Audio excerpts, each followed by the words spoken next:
Hey guys, Tom here from the Investing with Tom YouTube channel. Welcome back to the channel. If you enjoyed today's video, hit like, hit subscribe, and that way you can see future videos as well. So it's been a pretty exciting week this week. A couple of days ago, we found out that Warren Buffett, through Berkshire Hathaway, had made a new $10 billion acquisition, his biggest investment in several years.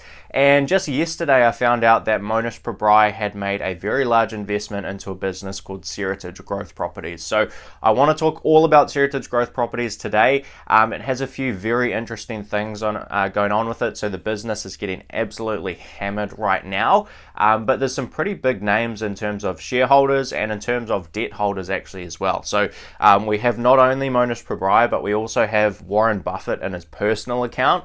We have Warren Buffett through Berkshire Hathaway, and we have Guy Spear from the Aquamarine Fund, and we even have Phil Town actually as a shareholder in Seritage Growth Properties as well. So a lot of big names in here, and I want to get into some of the details with what is sort of going on with Seritage. So first off, we don't typically find out when Mohnish Pabrai is bought into new companies until the 13Fs come out, and this was a little bit of a strange one because we found out earlier than the 13Fs came out, and that's because Mohnish had to file what's called a 13G filing with the SEC. Now, basically what a 13G filing is any time that an investor takes a stake larger than a 5% ownership stake in a company, they have to file that within 10 days of that kind of being the case with the SEC. So we had the 13G come out for Mohnish Pabrai, and we could see that he is a very, very large shareholder in Seritage Growth Properties now. We haven't seen a 13G come out for a little while for Mohnish Pabrai. The previous one was with a company called Horsehead Holdings. If you know anything about Horsehead Holdings, you know that investment did not work out very well. In fact, it went to zero. It worked out as badly as it possibly could. But nonetheless, Mohnish still has a phenomenal track record, and it's very interesting to see him make such a high conviction bet on Seritage Growth Properties. So let's get into some of the details so that you can understand kind of what the business does and what Pabrai potentially sees in this investment.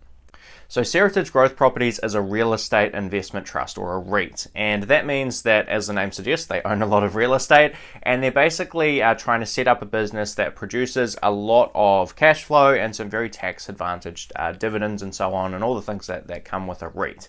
And it's an interesting kind of backstory with Seritage. So initially, the company was actually spun out of another business by the name of Sears. Now, as many of you may know, Sears in 2018 filed for bankruptcy. But before they went bankrupt, a couple of years before they went bankrupt, they spun out Seritage Growth Properties into its own business.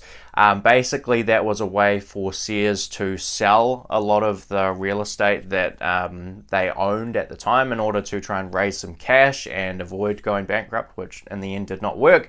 But nonetheless, we have Seritage Growth Properties, which basically owns a lot of commercial real estate. So we're talking about space that businesses can rent out. In the early years, the very high percentage of that was Sears, Kmart, those sorts of businesses. But Seritage have kind of gone down the path of trying to essentially eliminate as many of those tenants as possible, basically because they pay very, very low prices. So the Seritage Growth Properties model has basically been to redevelop a lot of the properties that they own, get new tenants in that have businesses that are performing much better than Sears and Kmart have been, and it allows them to basically charge about 3 or 4 times as much rent as they could have charged when Sears were tenants in those same properties. So that's basically been the model for Seritage Growth Properties. They've had a very, very rough past few years because over 70% of their tenancy for a long period of time was Sears and Kmart. They were businesses that were performing really, really poorly. They were paying very low rents. They've now gone bankrupt, and it was just kind of a bad situation all around for the landlord and that setup being Seritage Growth Properties. So fast forward to today, Seritage Growth Properties has now less than 5% of their tenants or their income coming through Sears affiliated businesses, and they've got much more businesses kind of in that higher rental redeveloped kind of area. Now, that said, they are very much still in the mode of redeveloping and trying to get to a space of profitability. So this company is still losing a lot of money. When I first looked them up on Yahoo Finance just yesterday, I was kind of blown away at how bad their income statement looked. So I'm going to put up a screenshot here just out of Yahoo Finance, which basically shows their revenue and earnings history over the last few years. Basically, their revenue is declining and they've lost money every single year that we can see. So they're burning a lot of cash in order to redevelop a lot of these properties. They still have pretty high vacancy, and the recent events around the world have certainly not helped them to complete some of these development projects and release these out to new higher paying tenants. Now, reading through the latest Seritage Growth Properties annual report just last night, I got a very good feel for some of the thoughts going through the head of management at the moment. And basically, as well as redeveloping properties and trying to increase the rents on them, Seritage has a secondary sort of model that they're using. And that is basically to sell any assets that they don't see attractive returns on if they were to redevelop them. So there is some cash being generated from basically selling off assets. That cash is then intended to be put towards redeveloping properties where they think the returns will be greater than the properties that they've just sold off. And that's another thing that Seritage Properties have kind of been going through the process of as well. So they still have a lot of properties that they're hoping to sell to kind of focus on the higher return, high performance sort of real estate areas. A lot of their real estate are in very wealthy parts of the US, areas where average incomes are over $90,000 per person. So very wealthy, kind of built up type areas where they can really crank the rents through the roof. Now, I just want to talk briefly on some of the Warren Buffett and Berkshire Hathaway kind of ties to the Seritage Growth story, just so you can get a handle on what's happening there as well. So a few years ago, I'll put the exact dates and numbers and everything up on the screen here, but I think it was roughly 2015, 2016 kind of time. Warren Buffett bought 7% approximately of Seritage Growth Properties. Again, the exact number will be up on the screen here somewhere. And he bought this actually in his personal account, which is a really interesting move for Warren Buffett to do. So he often doesn't make investments, as far as I know at least, at large scale outside of Berkshire Hathaway. My opinion is Seritage Growth Properties was a little bit on the small side for Berkshire Hathaway, so it's something that Buffett took up in his personal account. And a few years ago, he too had to file a 13G. So since he owned more than 5% of the company, he filed the 13G filing with the SEC, and we were able to get some visibility on that as well. Now, there hasn't been another 13G filed by Warren Buffett since that time as it relates to Seritage Growth Properties.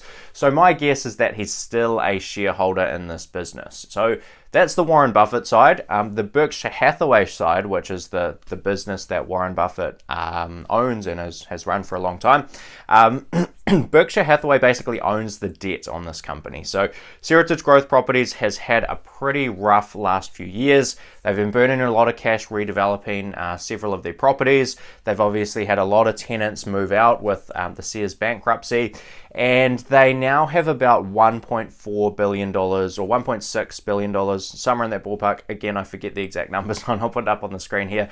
But they have somewhere in that range of debt basically directly from Berkshire Hathaway. And in recent times, they've actually struggled to meet some of their obligations as it relates to this debt. So far, Berkshire Hathaway have been pretty nice, and they've been quite lenient on that debt. But that comes with the terms that they can extend that loan out to closer to $2 billion if they want to as well. So that's kind of how Berkshire Hathaway and Warren Buffett tie into this story. So very, very interesting to see that Buffett would put a reasonable amount of money to work in this particular investment in his personal account, and also be involved on the Berkshire Hathaway side with the debt side of this business. Now, the next obvious question is, if this business is going through so many struggles and losing so much money and accumulating so much debt, why in the world would someone like Mohnish Pabrai or Warren Buffett continue to hold or purchase new stakes in Seritage Growth Properties? And for that, I'm going to reflect on an article that Pabrai actually released back in 2017. So Pabrai has actually been a Seritage Growth Properties shareholder in the past. He's sold his shares right before the Sears bankruptcy, so that he wasn't kind of too badly impacted by that, and he also had other investment opportunities at the time that he wanted to put that money towards. But basically, this article refers to, as Pabrai puts it, his 2 cents on the Seritage Growth Properties investment. And I'll put up again a few screenshots here of the Barron's article that he's referenced, and he basically goes through and says, if Sears does go bankrupt, bear in mind this is written in 2017, if Sears does go bankrupt, Seritage Growth Properties are going to have to do some pretty extreme things to get through. And I think they're probably getting towards the tail end of that now.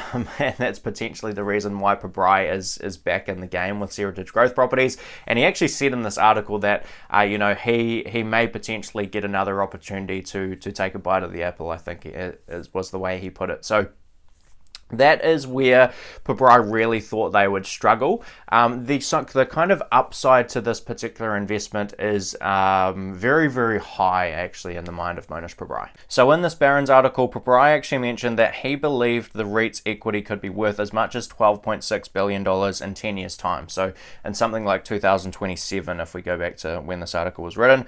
My guess is he's probably pulled that target back a little bit because Sears did go bankrupt and Seritage Growth Properties did have to take on probably more debt than Pabrai was initially assuming here. But nonetheless, we're looking at something like, let's say, 8 to 12 billion, somewhere in that ballpark is what Pabrai thinks it could be worth if everything works out well in terms of redevelopment and starting to produce positive cash flows at Seritage Growth Properties. If we compare that to the current market cap of more like 500 or 600 million, that suggests like close to a 20x upside over the next 5 to 10 years if everything works out well. So there's potential huge upside in this particular investment if they can turn things around, but there's certainly risks and there's certainly downside potential with this particular investment. I think Pabrai probably believes that a lot of the downside protection is muted because of the price that he's currently getting in at. So the stock is down, again I'll put a screenshot up here, but the stock is down something like 70% since the start of the year because of some of the short-term, fingers crossed, short-term events going on around the world at the moment.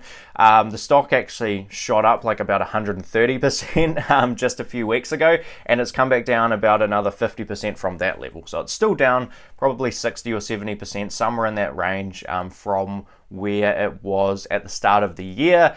My best guess is that Mohnish has a cost basis of somewhere around $8 a share, and it's trading at roughly $10 a share at the moment. And the reason I say that Mohnish probably believes that the price is protecting him in a lot of ways here is that he's actually purchased shares in Seritage for less than book value. So if you take all the assets of the business and subtract all of the liabilities, all of the debt of the business, you get a figure called book value. You might call that equity in your home, for example, with that kind of similar calculation. And basically Pabrai is buying it for less than that equity value. So if unless Seritage continues to burn a lot of cash, which they likely will in the short term, then Pabrai is getting a discount to the equity and getting some sort of protection in terms of downside through that. So that's the downside protection. There still is obviously a lot of downside. So like we saw with Sears, Seritage also has sort of a worst case scenario of going to zero basically. If they continue to burn cash indefinitely, that will obviously result in bankruptcy and not work out particularly well for investors. So that's certainly a possibility. The other possibility is that they have to continue to raise money. So that could be taking on more debt, or it could be something like issuing shares and diluting some of the existing shareholders. So those are certainly a couple of the risks. So the risk is downside to zero basically. The upside is really a potential 10 or 20x as far as I can gather. So massive upside over the long term if they can really get this business cranking. Pretty substantial downside, but perhaps slightly muted because of the price that Pabrai's gotten in at. So very, very interesting investment. He's bought about 8% of the company, as I say. My estimate is that that's probably somewhere in the 5, maybe slightly higher than 5% range of Pabrai's overall portfolio. So it is a reasonably substantial bet, but it's not 40% of his portfolio in one stock or anything crazy like that, so interpret that as you wish. But pretty interesting times here for this particular one. So I'm going to be interested to continue following Seritage Growth Properties and see if I can get my head around it a little bit more as well. Keen to hear your thoughts on the whole thing also, so drop a comment down below and let me know what you think. But that's all from me today. I do hope you enjoyed the video. If you did, hit like, hit subscribe. You can watch some older videos over there, hit subscribe over there, and I will see you in the next one. Cheers.